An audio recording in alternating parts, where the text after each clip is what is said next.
अभी मनु मूवी देखने वाले भाई सारे दर्शकों ने पवन मलिक मोखरा की हाथ जोड़कर राम राम और नमस्ते। इस बेबे ने कौन नहीं जानता भाई, ध्यान से देख लो, फिर भी नाम बता देता हूँ। रिमन नैन। और रिमन नैन एक ऐसा नाम है जो एक लड़की होते हुए, मतलब थोड़ा सा पीछा आ जाऊं, क्या है अगर हमारी बहनों को बेटियों को हमने सोचा रहा भाई 10वीं पर करा दिया, 12वीं करा दिया, फिर 1.5 दिन ब्याह दिया, लेकिन रिमन ने इतिहास रचा, घर से निकली, आंदोलन करे, लड़ाई लड़ी, मेरे ख्याल लठ भी खा रही है बेबे। नमस्ते, सबसे पहले तो स्वागत है।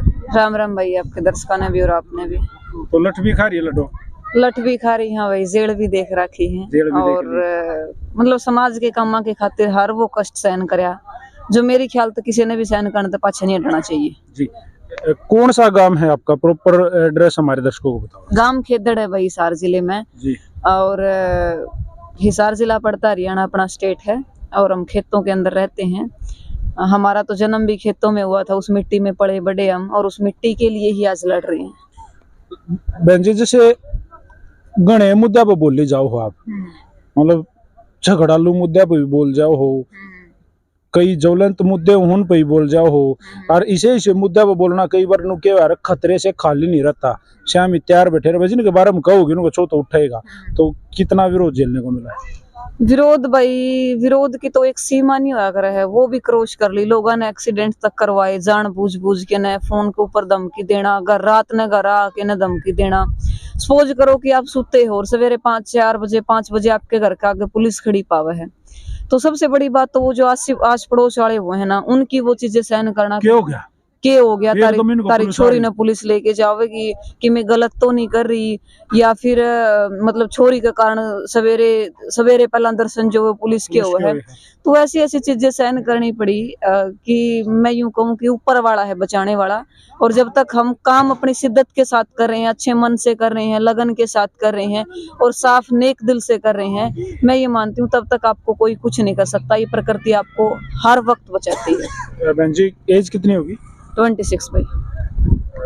रिमन, जब ना हम हमारे समाज में जादूगर साथी भी बैठे, इन बातों को भाई सरदारा भी है, हमारे समाज में जब लड़की 17-18 साल की हो जाए तब माँ बाप का विशेष चिंता हो जावा है कि इसकी शादी करनी है। वहाँ भी प्रॉब्लम रहे आजकल, वो भी चीजें हैं। और सबसे बड़ी जो प्रॉब्लम रहे है कि सा मिलेगा, खराबी कवाबी ना हो, बिगड़े ना हो, या भी बेटी ने तंग रखा है, विशेष चिंता हो जाती है। आपने तो 26 ईयर, लगभग आप 26 साल के हो गए, तो शादी हुई नहीं हुई, हुई तो कहाँ हुई, नहीं हुई तो कब होगी? देखिए, मैं जब 18 साल की हुई, 20 साल की हुई, ऐसी बात नहीं है कि प्रेशर मेरे ऊपर भी आया कि शादी, जो दूसरी बहनों बिल्कुल दूसरी बहनों के साथ होता है। लेकिन मैं ये मानती हूँ अपने काम के थ्रू जब अपने आप को आप प्रूव करते हैं ना, तो किसी के अंदर आपकी इतनी हिम्मत नहीं कि वो आपको प्रेशराइज कर सकता है, वो आपके ऊपर ये कह सकता कि शादी करो, यहाँ नहीं जाना, वहां नहीं जाना। मैं जब तीसरी क्लास में थी तो मैंने पहला प्रोग्राम रेडियो के ऊपर दिया था। 3rd क्लास में पहले आकाशवाणी रोहतक था, उस टाइम मेरे ख्याल से 2004 या 5 की बात है ये। तो 2005 में मैं रेडियो के ऊपर पहली बार बोली। जब मैं 8वीं क्लास में थी तो 2010 की ये बात है, मैं पहली बार दूरदर्शन के ऊपर बोली। एक गांव की बेटी खेतों से उठ करके आकाशवाणी और दूरदर्शन के ऊपर जाती है, तो ये सबसे बड़ी बात है मेरे ख्याल से। जिन रेडियो के माध्यम से या जिन टीवी को इकट्ठा हो के गाँव के चौक में पहले लोग देखते थे या सुनते थे, उन चीजों पर जाकर के हम बोलते हैं। सबसे पहले मैंने खुद को वहां प्रूव किया, मैंने चिट्ठियां लिखनी स्टार्ट की आकाशवाणी के अंदर। फिर आकाशवाणी में हमारे अंकल जी थे, वो बोलते थे कि बेटा खुद कुछ लिखा करो। हमने लिखना स्टार्ट किया उनके कहने की वजह से, कविताएं लिखते गए, मंचों को साझा करते गए। फिर जब 18-20 साल की हुए, शादी के लिए प्रेशर आया, तो मेरे पापा ने यही कहा था, मेरे फैमिली की तरफ से कभी प्रेशर नहीं आया कि शादी करो, ये करो। मेरे पापा ने यही कहा था कि जब शादी की मन में आए तो खुले दिमाग से मुझे बताना, और जब तक जितना पढ़ा जाता है, जितना काम किया जाता है, उतना करो। मेरी एजुकेशन के बारे में मैं बता दूं, मेरे पापा एक सीमांत परिवार से आते हैं, 3 एकड़ जमीन है उनको, और उस 3 एकड़ जमीन के अंदर हम 3 बच्चे हैं, उनको पाला पढ़ाया। मैं MMA हूँ, नेट क्लियर है मेरा तीनों सब्जेक्ट का। JBT मैंने किया, स्टेट सीटेट रीट सारे एग्जाम मैंने क्रैक किए। फिलहाल मैं रिसर्च डॉक्टरेट की तरफ बढ़ रही हूँ। तो इतनी एजुकेशन, मेरी बहन जो है वो भी मतलब उसकी भी एजुकेशन लगभग मेरे बराबर की, भाई मेरा आज MA कर रहा है। तो मेरे पापा ने सिर्फ ये कहा कि बच्चों को इंडिपेंडेंट बनाओ, शादी के लिए शादी का विचार उनके मन में ही नहीं आएगा। एक एज होती है, उस टाइम अगर मन में आए तो कर दो, अगर ना मन में आए तो इनकी मर्जी, कहाँ कैसे और क्यों करते हैं वो उनके रिमन ऊपर के है। मन में कब आएगी?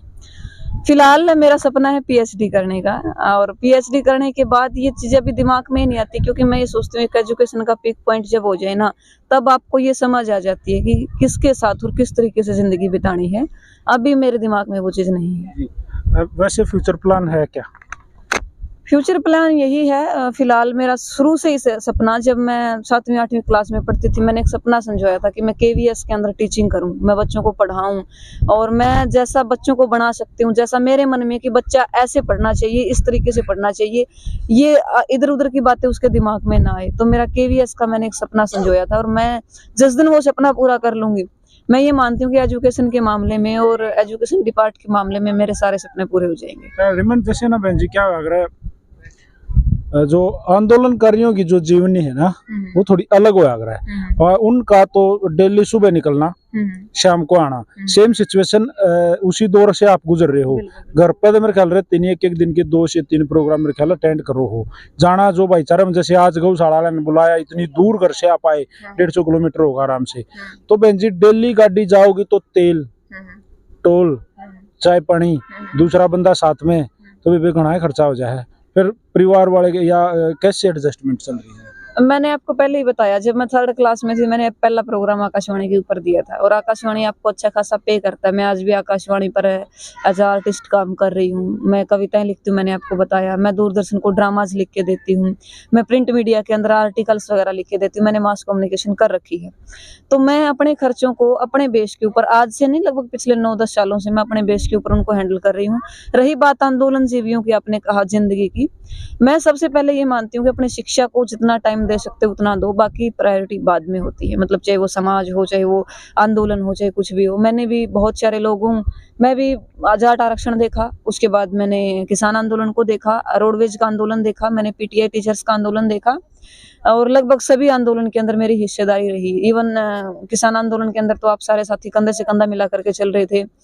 कभी सीआईए ने उठा लिए, घर से 50 किलोमीटर दूर सुनसान एरिया में छोड़ दिए, वहां से पैदल भाग भाग के हम घर की तरफ आए, हमारे फोन वगैरह सब कुछ छीन लिया जाता था। 307 तक धारा, 307 जैसी धाराएं तक लगाई। तो आंदोलन जीवी मैं सबसे पहले एजुकेशन को रखती हूँ, और उसके बाद में जो समाज के काम होते हैं उनको देखती हूँ। कविताएं लिखने का शौक था, कविताएं ही मुझको आंदोलन में लेकर के आई। बहुत सारे मुद्दे में रिमन रवे है, मतलब आंदोलन में अब तक की इस सफर में कोई आंदोलन में गई है, बाद में पछतावा है, इसमें नहीं जाना चाहिए था, ऐसा कोई दौर था? देखिए, पछतावा तो हर एक आंदोलन का लगता है। सबसे बड़ा उदाहरण मैं आपको जाट आरक्षण का देती हूँ। मतलब कितना कुछ हुआ था उसके अंदर, फिर भी हमें ब्लेम करके छोड़ दिया। आज तक केसेस लटक रहे हैं, एमपी तक के केस, तारीख मैंने खुद पर्सनल बेस के ऊपर भुगती हैं। किसान आंदोलन हुआ, किसान आंदोलन एंड टाइम में जाते ही टीआरपी की लड़ाई हो गई थी। मैं बड़ा नेता हूँ, आप बड़े नेता हो। तो मतलब आज भी जब धरनों के लिए फोन कॉल्स आते हैं, मैं पहले ये जजमेंट करती हूँ कि भाई ये चीज वाकई में है ग्राउंड लेवल पर या नहीं। मैं आज भी मेरे पास कॉल आते हैं कि हमारा भाई है, हमारा पिताजी है, हमारा काका जी है, वो दिल्ली आंदोलन में गया था और आज तक घर नहीं लौटा। हमारे ट्रैक्टर्स दिल्ली की सेंट्रल जेल में खड़े हैं। तो कहाँ का आंदोलन था ये मानिए। आंदोलन का दुख तो हर एक आंदोलन के बाद होता है, लेकिन हम ये सीखते हैं कि इस आंदोलन से हमने सीखा क्या, इस आंदोलन की सकारात्मक बातें क्या थी। हमने घर से बाहर निकलना सीखा, हमने घर से बाहर निकलना सीखा, आम आदमी ने लड़ाई करनी सीखी, आम आदमी ने हक की आवाजें उठानी सीखी।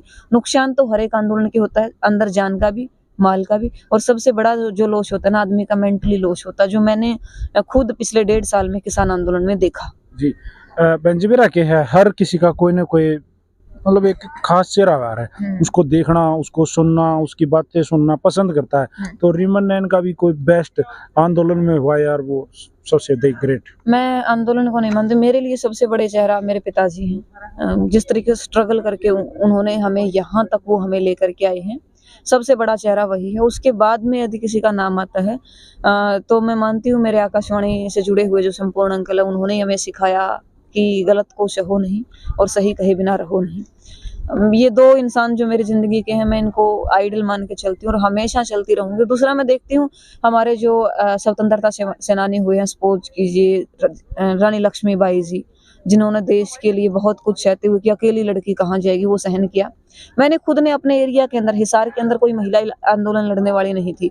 मैंने फ्रंट लाइन में आकर के हिसार के एसकेएम के अंदर शामिल होकर के मैंने वो काम करने का प्रयास किया कि मैं इन महिलाओं को फ्रंट लाइन में लेकर के आऊं। अच्छा, इसमें भी बहन जी महिलाओं में भी आपस में कंपटीशन है फेस का, मैं आगे आऊंगी।